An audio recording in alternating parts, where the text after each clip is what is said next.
یہ کہانی ہے ایک شرارتی ننھے منھے کوے کی۔ یہ کوا ہر وقت شرارتیں ہی کرتا رہتا تھا، اسے اور کوئی کام سوچتا ہی نہیں تھا۔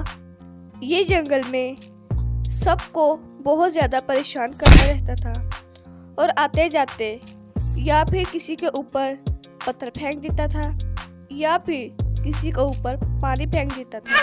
وہ سب کو ایسے ہی پریشان کرتا رہتا تھا۔ ایک دن سب پرندوں نے چھوٹو کوے کو سبق سکھانے کا فیصلہ کر لیا۔ پلان کے مطابق سب پرندے درختوں میں چھپے ہوئے تھے اور پنکی چڑیا دانا چگ رہی تھی۔ چھوٹو کوا اس کے اوپر پتھر پھینکنے ہی والا تھا کہ سب پرندے باہر آ جاتے ہیں۔ وہ اس کی اس حرکت کی وجہ سے بہت پریشان تھے اور سب اس کی مل کر پٹائی کرتے ہیں اور اسے خوب مزہ چکھاتے ہیں۔ سب پرندوں نے اسے خوب مزہ چکھایا اور جنگل سے بہت دور بھگا دیا۔ وہ ایک جنگل میں سے گزر رہا ہوتا ہے کہ اسے ایک پوٹری نظر آتی ہے۔ وہ اس پوٹری کو دیکھ کر واپس آ جاتا ہے۔ جب وہ اسے کھولتا ہے تو اس میں سے ایک چیل کی کھال نکلتی ہے۔ وہ اسے دیکھ کر بہت زیادہ خوش ہوتا ہے اور اسے ایک اور شرارت سوجھ جاتی ہے۔ وہ یہ کھال پہن تو لیتا ہے لیکن اسے اپنا جسم بھاری اور اسے لگتا ہے کہ جیسے اس کے جسم میں بہت زیادہ جان آ جاتی ہے۔ اب جب وہ کسی ندی کے اوپر سے جا ہی رہا ہوتا ہے کہ اسے پانی میں اپنا عکس نظر آتا ہے۔ اسے یقین نہیں آتا کہ یہ میں ہی ہوں۔ اب آئے گا مزہ۔ اب میں ایک کوا نہیں بلکہ اب میں تو ایک چیل بن چکی ہوں اور کوئی بھی مجھے پہچان نہیں سکتا۔ وہ یہ کہہ کر وہاں سے چلی جاتی ہے، دوبارہ اسی جنگل میں سب کو مزہ چکھانے کے لیے۔ وہ دوبارہ اسی جنگل میں جاتی ہے اور وہاں جا کر نیلو چڑیا کو جا کر ہلانے لگتی ہے اور کہتی ہے، ایک ایک سے چن چن کے بدلہ لوں گی۔ جس نے بھی کالے کوے کے اوپر ظلم کیا ہے میں ہر ایک سے بدلہ لوں گی۔ وہ ایسے ہی نیلو چڑیا کو دھمکیاں لگاتی رہتی ہے اور نیلو چڑیا بیچاری بہت زیادہ ڈر جاتی ہے۔ اسے سمجھ نہیں آتا کہ میں کیا کروں۔ وہ اس کی باتیں سن کر وہاں سے بھاگ جاتی ہے اور وہ بس یہی کہتی رہتی ہے، میں ایک ایک سے بدلہ لوں گی، کسی کو بھی نہیں چھوڑنے والی ہوں۔ وہ ایسے ہی ہر پرندے کے پاس جاتی اور ہر پرندے کو بہت زیادہ ڈراتی تھی۔ اب وہ سونو چڑیا کے پاس گئی تھی کیونکہ سونو چڑیا نے بھی اس کی بہت زیادہ پٹائی کی تھی۔ وہ سوچ رہی تھی کہ اب اس کو ایک نئے طریقے سے ڈرایا جائے اور ایسے ہی پورے جنگل میں اپنا خوف پھیلائے گی۔ جیسے ہی وہ بولنے لگی تو اس کی آواز کالے کوے کی طرح ہو گئی۔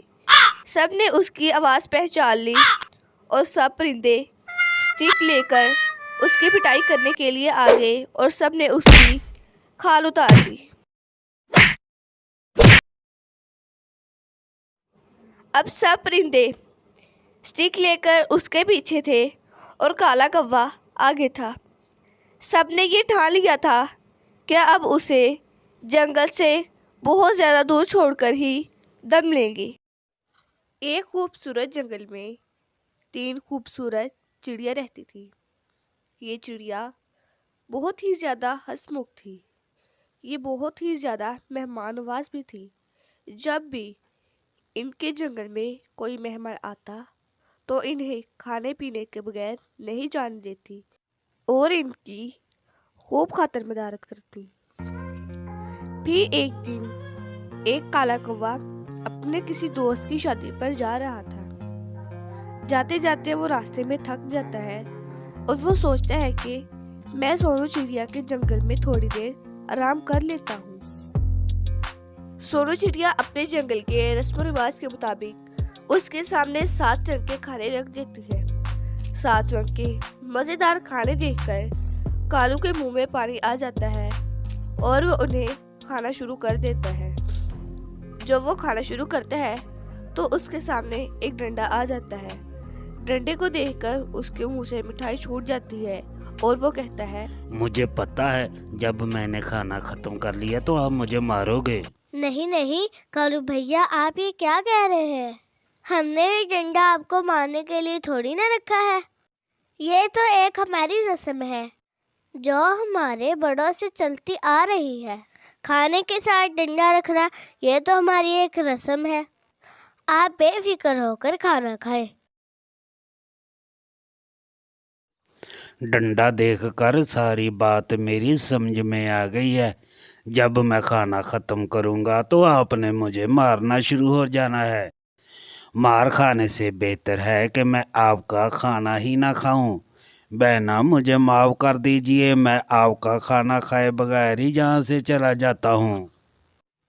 کالو کی کھانا نہ کھانے کی بات سن کر پورے جنگل میں پریشانی کا عالم ہو گیا تھا۔ سب لوگ بہت زیادہ پریشان تھے اور وہ یہی سوچ رہے تھے کہ سونو چڑیا کے جنگل سے کوئی بھوکا چلا گیا، یہ کیسا ہو سکتا ہے، یہ ناممکن ہے۔ آج تک جو بھی سونو چڑیا کے جنگل میں آیا تھا وہ کھانا کھائے بغیر نہیں گیا تھا، تو پھر کالو بھیا کو کیا پریشانی ہو رہی ہے؟ اسی بات کو لے کر سب پریشان تھے۔ کالو کوا کہہ رہا تھا کہ اگر آپ یہ ڈنڈا اٹھا لیں گے تو پھر میں کھانا کھاؤں گا، ورنہ میں یہ کھانا نہیں کھاؤں گا اور ویسے ہی یہاں سے چلا جاؤں گا۔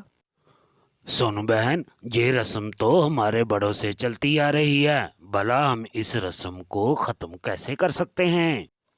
میں جلدی سے ملکہ چیل کو بلا کر لاتا ہوں، وہی اس مسئلے کا حل نکالے گی۔ سونو، تم بھی حد کرتی ہو، اگر مہمان کے پاس ایسا ڈنڈا رکھو گی تو وہ کھانا کیسے کھائے گا؟ چلو جلدی سے اب اس ڈنڈے کو آدھا کرو اور مہمان کو کھانا کھلاؤ۔ اور ملکہ چیل یہ کہہ کر وہاں سے چلی جاتی ہے۔ اب ڈنڈے کو آدھا بھی کر دیا گیا تھا، لیکن کالو ابھی بھی کھانا کھانے کے لیے مطمئن نہیں تھا۔ کالو کوا کچھ دیر کے لیے سوچتا ہے اور پھر کہتا ہے، جب تک آپ مجھے اس ڈنڈے کی حقیقت نہیں بتاؤ گے کہ یہ کس مقصد کے لیے رکھا گیا ہے، میں کھانا نہیں کھاؤں گا۔ سونو بہن، اس ڈنڈے کی حقیقت تو بہت سیاح بزرگ ہی جانتا ہے، اسے بلا لوں کیا؟ کبوتر بھیا، آپ اس بزرگ پرندے کو جلدی سے لے آئے، ورنہ کالو کھانا کھائے بغیر ہی چلا جائے گا۔ تو بنٹی کبوتر جلدی سے اس بزرگ پرندے کو لینے کے لیے بھاگتا ہے۔ وہ ساری حقیقت آ کر اس بزرگ پرندے کو بتاتا ہے اور وہ جلدی سے بنٹی کبوتر کے ساتھ سونو چڑیا کے جنگل میں جاتا ہے۔ تم بھی تو احمقوں والی بات کرتے ہو، جب اتنا بڑا ڈنڈا مہمان کے پاس رکھو گے وہ کھانا تھوڑی نہ کھائے گا۔ رسم کے مطابق ایک کھانے کے ساتھ ایک پیالے میں تنکا رکھ دیا جاتا ہے تاکہ اس کے کھانے کے بعد دانتوں میں کوئی چیز پھنسی آئے تو وہ اس تنکے کے ساتھ نکل جائے۔ کالو یہ بات سن کر دل ہی دل میں بہت زیادہ ہنسنے لگا اور اس نے جی بھر کر کھانا کھایا۔ سب پرندے بھی بہت زیادہ خوش تھے کیونکہ ان کے جنگل کی رسم پوری ہو چکی تھی۔ اگر آپ کو ہماری ویڈیو اچھی لگی تو اس کو لائک سبسکرائب کرنا نہ بھولیے۔